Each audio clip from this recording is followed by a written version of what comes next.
There are all manner of purported hiccup cures, everything from chew a lemon, inhale pepper, or, our dog's favorite, a spoonful of peanut butter. Here's the technique. Excited to try next time I get hiccups. Supra maximal inspiration. You take a very deep breath, hold for 10 seconds, then breathe in even more, hold for another 5 seconds, then one final tiny breath in and hold for 5 last seconds. An immediate and permanent termination to hiccups was achieved. When I was a kid, I taught myself how to control my own hiccups using slow-paced breathing, and I was excited to see there was finally a case report written up on it. It's really neat. There's a nerve called the vagus nerve that goes directly from our brain to our chest to our stomach, and connects our brain back and forth to our heart and our gut, and even our immune system.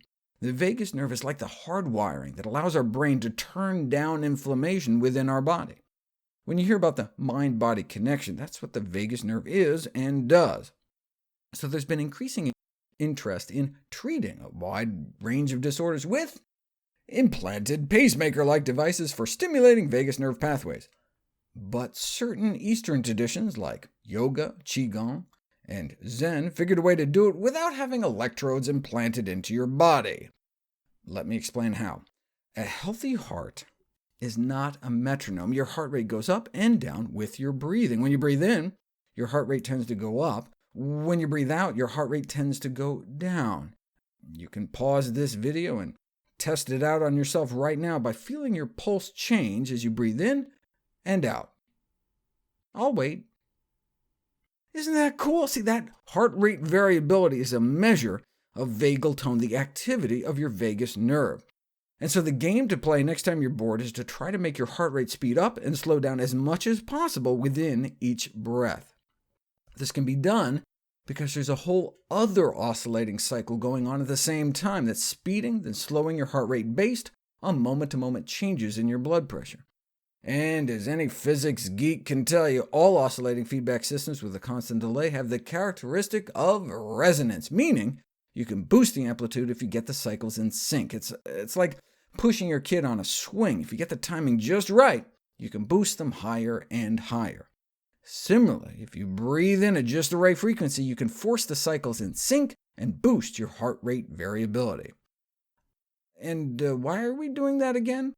Because that allows us to affect the function of our autonomic nervous system via vagal afferents to brainstem nuclei like the locus ceruleus, activating hypothalamic vigilance areas, or at least according to the neurophysiologic model postulation. I mean, duh! And why are we doing this again? It's not just to cure hiccups. Practicing slow breathing a few minutes a day may have lasting beneficial effects on a number of medical and emotional disorders, including asthma, irritable bowel syndrome, fibromyalgia, and depression, though in the US of A, we've put it to use improving batting performance in baseball. Now, to date, most studies have lacked proper controls and have used fancy biofeedback machines to determine each person's resonant frequency, but for most people it comes out to be about 5.5 breaths per minute. So a full breath in and out about every 11 seconds. When musicians were randomized into slow breathing groups with or without biofeedback, slow breathing helped regardless. Same with high blood pressure. You can use this technique to significantly drop your blood pressure within minutes.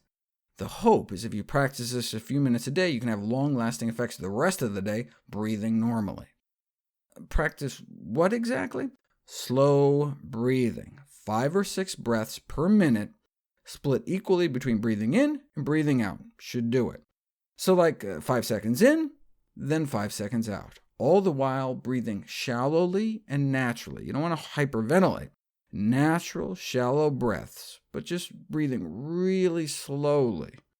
Try it the next time you get hiccups. Works for me every time.